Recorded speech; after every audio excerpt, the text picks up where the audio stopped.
Tu veux transformer ton vélo en vélo électrique et t'es donc sûrement déjà tombé sur ce genre de vidéo. Transformation d'un vélo tout simple en vélo à assistance électrique. Un kit pour le rendre électrique. Comment on installe un moteur pour électrifier ce vélo. Ces vidéos se contentent la plupart du temps de te présenter un seul kit. En réalité, il existe de nombreuses façons d'électrifier un vélo et à la fin de cette vidéo, tu sauras exactement quel kit d'électrification est vraiment fait pour toi.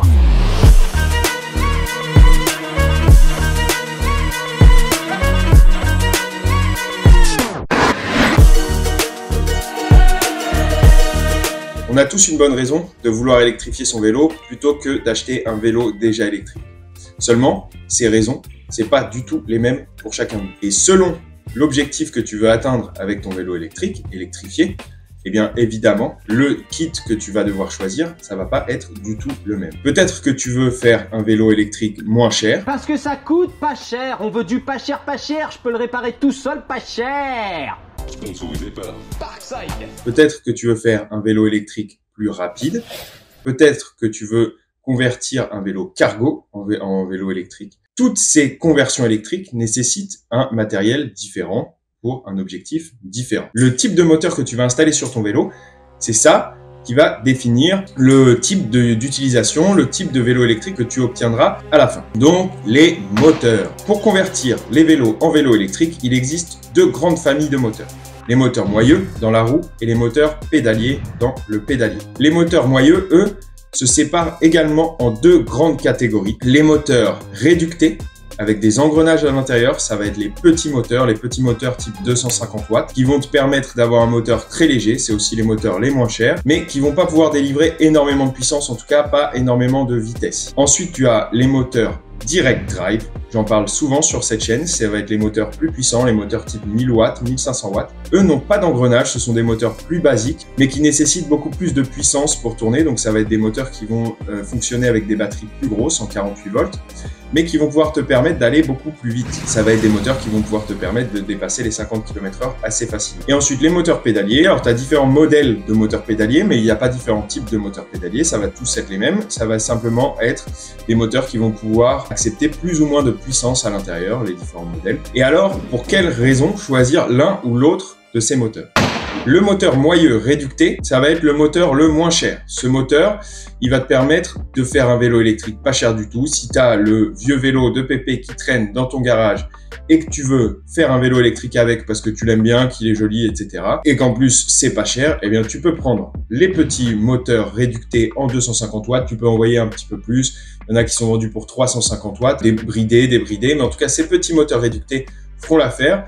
Tu les trouveras pour des prix très abordables, aux alentours des 250 € pour la partie moteur, kit, etc. sans la batterie. Donc ça te permet de faire un vélo électrique pas cher du tout avec ces petits moteurs réductés. Mais tu seras limité en vitesse, également en couple par rapport à un moteur pédalier. Ça va être un petit moteur, mais qui correspond au vélo électrique basique que tu trouves dans le commerce. Les moteurs direct drive, eux, vont te servir à avoir un vélo plus rapide. Si tu veux faire des trajets beaucoup plus rapides et avoir un vélo qui va très très vite, eh bien tu peux prendre les moteurs direct drive, que ce soit en 1000 watts, 1500 watts. Ils ont comme inconvénient d'être beaucoup plus lourds, mais ils restent assez abordables. Ils sont un tout petit peu plus chers, aux alentours des 300-350 € pour le kit complet, 350 € pour le kit complet. Ils ont beaucoup d'avantages. J'en parle plus en détail dans la vidéo dédiée au kit 1500 watts. Tu peux faire beaucoup de modifications, tu peux les pousser très loin, mettre beaucoup de puissance dedans. Tu peux rajouter des options, etc. C'est vraiment un moteur qui est très intéressant. Donc, ça peut être pour aller très vite, mais également pour un vélo cargo. Pour un vélo cargo, c'est à mon avis le moteur qui se prête le mieux à l'électrification d'un vélo cargo, puisqu'il a beaucoup de puissance. Et également, tu peux rajouter l'option frein régénératif qui permet à un vélo très lourd comme un vélo cargo de recharger ta batterie quand tu freines. Ce qui est vraiment une option très intéressante pour ce type d'électrification. Et enfin, le dernier type de moteur, c'est le moteur pédalier. Son immense avantage est sa réactivité. C'est vraiment l'idéal dans une utilisation VTT, dans une utilisation tout-terrain. Dans ce type d'utilisation, les moteurs moyeux, que ce soit les petits ou les gros, ne conviendront pas puisque les gros seront assez puissants mais seront beaucoup trop lourds. Les petits ne seront pas assez puissants et en plus, tu n'auras pas la réactivité du moteur pédalier. Le moteur pédalier est réactif, et son poids se situe au centre du vélo. De plus, ça reste un moteur relativement léger. Donc c'est vraiment le moteur idéal pour une utilisation tout-terrain, pour une utilisation VTT. Avec ce moteur, tu peux vraiment transformer un bon VTT en un excellent VTT électrique. Une fois que tu as choisi ton moteur, il faut également penser à la batterie. Alors le choix de la batterie est beaucoup plus simple que le choix du moteur, puisque pour choisir sa batterie, tu as deux informations à prendre en compte sur une batterie, le voltage et les ampères-heure. Pour choisir le voltage de ta batterie, il suffit de prendre un voltage qui correspond au moteur que tu as choisi précédemment. Donc si tu as pris un petit moteur réducté, ça va être des batteries en 36 volts qui vont fonctionner avec. Si tu prends un moteur direct drive, il te faudra au moins une batterie en 48 volts. Et pour les moteurs pédaliers, tu peux faire l'un ou l'autre. Mais pour avoir plus de puissance, il vaut mieux également prendre une batterie en 48 volts. C'est toujours mieux, ça te permettra de faire tourner le moteur plus vite et donc de gagner un petit peu en vitesse. La deuxième information à prendre en compte, ça va être les ampères-heure. Ça, c'est tout simplement la capacité de la batterie. Donc, ça va être l'autonomie que tu vas pouvoir obtenir avec. Plus tu as besoin d'avoir de l'autonomie sur ton vélo électrique, plus tu prends une batterie avec beaucoup d'ampères-heure. Je te conseille de toujours surdimensionner un petit peu ta batterie, puisque même si tu fais des petits trajets, avoir une batterie un peu plus grosse, ça te permettra de la décharger moins souvent et donc de lui donner une meilleure durée de vie. Dans cette vidéo, je ne vais pas entrer dans le détail pour chacun des kits, pour chacune des batteries que tu peux installer sur ton vélo. Tu as des vidéos dédiées à tous les types d'électrification possibles sur la chaîne. Donc, n'hésite pas à faire un tour et à regarder plus attentivement l'électrification qui t'intéresse vraiment. Mais enfin, pour finir, il y a quand même une dernière chose à prendre en compte pour électrifier son vélo. Ça va être évidemment le choix du vélo.